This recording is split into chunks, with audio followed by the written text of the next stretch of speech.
Hi అండి, welcome back to our channel. ఈరోజు నేనైతే పారంకోడి మాంసం కర్రీ అయితే వండానండి. చాలా చక్కగా దగ్గరికి ఎగరబెట్టి ఫ్రై కింద ఉల్లిపాయ వేయకుండా ఫ్రై కింద దగ్గరికి ఎగరబెట్టాను. అటు గ్రేవీ కూడా ఉంచుకున్నాను. ఉల్లిపాయ వేయకుండా గ్రేవీ ఎలా వచ్చిందంటే వస్తుంది, మనం తలుచుకుంటే గ్రేవీ కూడా ఉల్లిపాయ వేయకుండా రప్పించవచ్చు. దానికి పాన్ మాంసం అయితే ఉడకబెట్టుకున్నానండి. ఉడకబెట్టుకుని పక్కన తీసుకున్నాను.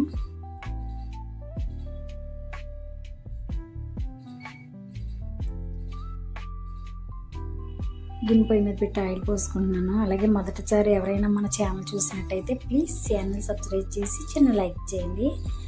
మీరు ఛానల్ సబ్స్క్రైబ్ చేసినా లైక్ ఇవ్వకపోతే వేస్ట్ అండి. ఎందుకంటే వీడియో అనేది జనాల్లోకి రీచ్ అవ్వదు. మీరు ఒక లైక్ ఇస్తే మా వీడియో అనేది 10 మందిలోకి వెళ్తుందని మా చిన్న ఆశ.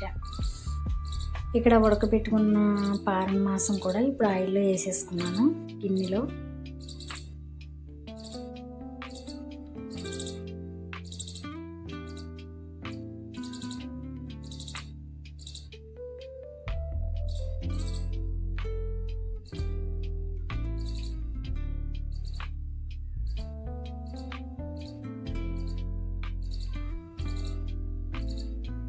కొంచెం అలాగే మిక్సీ పెట్టుకున్న మసాలా పేస్ట్ కూడా కొంచెం వేసుకున్నానండి. ముందుగా కూడా నేను ఉడకబెట్టానండి. ఇది పారణ మాంసం అనేది ఉడకబెట్టుకోవాలి, కొంచెం గట్టిగా ఉంటుంది కదా నాటుకోడిలాగా. ఉడకబెట్టిన తర్వాత గిన్నె పొయ్యి మీద పెట్టి ఆయిల్ పోసి అందులో కూడా మళ్ళీ ఉడకబెట్టిన పారం కోడి మాంసం అయితే వేసాను. ఇందులో ఉన్న పాటలు ఉంటాయి కదా, గుండుకాయ, కందనకాయ, గుడ్లు అవి ఏర్పాటుగా తీసానండి. ఇవి ముందే వేసేసి తిప్పితే విడిపోతాయండి, అది అందుకే లాస్ట్లో వేద్దామని ఇవైతే పక్కకు తీసుకున్నాను.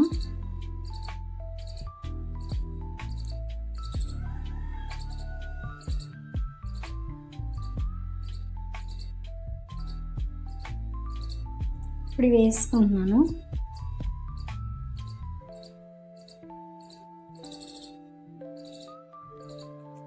నేను ఎక్కడ ఉల్లిపాయ అయితే వేయలేదండి, చూసారా, గమనించారా మీరు? ఉల్లిపాయ అయితే వేసుకోలేదు నేను.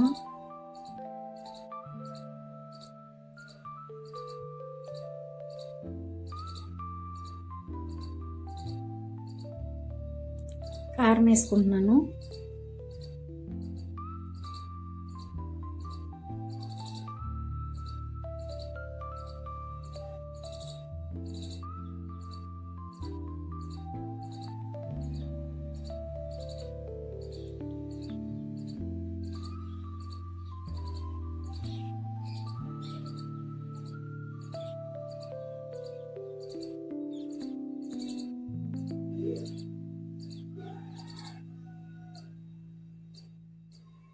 ఇప్పుడు మిక్సీ పెట్టి పెట్టుకున్న మసాలా పేస్ట్ కూడా వేసుకుంటున్నానండి. కొంచెం వాటర్, మిక్సీ గిన్నె మసాలా గిన్నె ఉంటుంది కదా, అది కడిగి కొంచెం వాటర్ అయితే వేసుకుంటున్నాను, అంతకంటే ఎక్కువ వేయలేదు. ఎందుకంటే మనకి కొంచెం గ్రేవీ కావాలి కదా, ఉల్లిపాయ వేయకపోయినా గ్రేవీ కావాల్సి కొంచెం అంతే.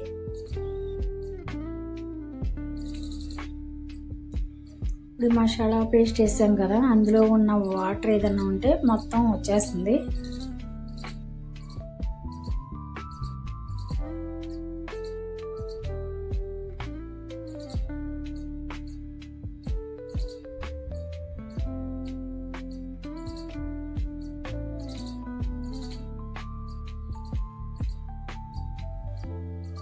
తగినంత సాల్ట్ కూడా వేసుకుంటున్నానండి.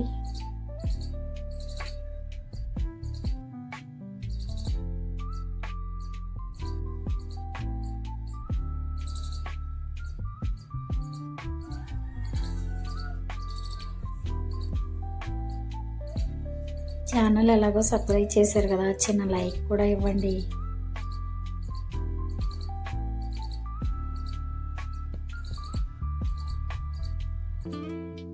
చూసారా, చక్కగా దగ్గరికి ఎగిరిపోయింది. చాలా బాగుంటుంది ఫ్రై కింద. ఇలా వండుకున్నప్పుడు మజ్జిగ చారు కానీ, సాంబార్ కానీ, పప్పు చారు కానీ ఉంటే కాంబినేషన్ చాలా బాగుంటుంది. చింతపండు చారు అయినా పర్వాలేదు.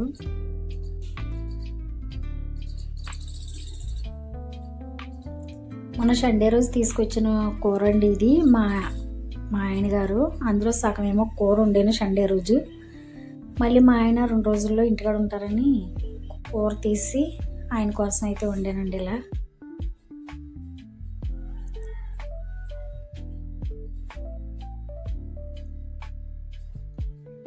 చూసారా ఉల్లిపాయ వేయకపోయినా గ్రేవీ ఎలా వచ్చిందో. మసాలా వేసాం కదా, అందులో ఉన్న వాటర్ క్వాంటిటీ అంతా వచ్చేసింది.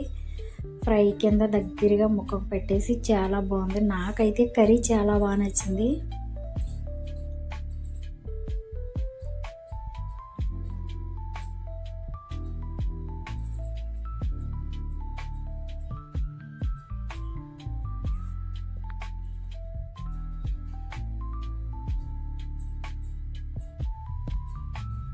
కర్రీ అయితే రెడీ అయిపోయిందండి. లాస్ట్లో కొంచెం కరివేపాకుతో గార్నిష్ చేసుకుంటే టేస్టీ కారం పొడి ఫ్రై రెడీ అయిపోయిందండి. ఫ్రై అంటే బాగా కూడా వేపుకోవచ్చు, నాకు అంత బాగా ఫ్రై ఇష్టం ఉండదు. కొంచెం గ్రేవీ గుజ్జుగా ఉండాలి. కొంచెం కూర వేసుకున్న అన్నం అంతా కలిసేలా.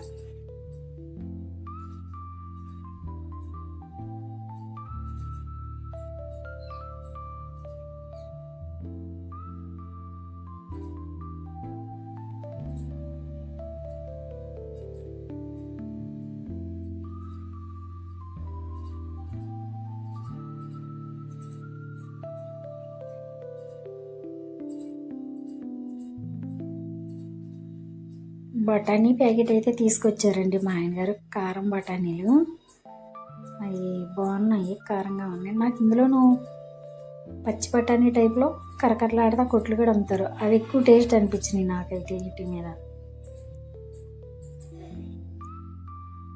పచ్చి బఠానీ ఇలాగే కాకపోతే పచ్చగా ఉంటుంది అన్నట్టు. పచ్చి బఠానీ కాదు, పచ్చగా ఉంటుంది బఠానీ. ఇలాగే ఫ్రై చేసి కొట్లు కూడా అమ్ముతారు, బాగుంటుంది అది. బఠానీ అనేది ఎర్రగా ఉండదు, పచ్చ కలర్లో ఉంటుంది, చాలా బాగుంటుంది.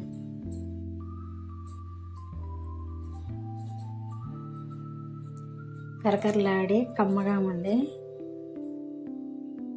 బఠానీలు అండి ఇవి, మసాలా బఠానీలు. ఈరోజు వీడియో అయితే ఇదండి.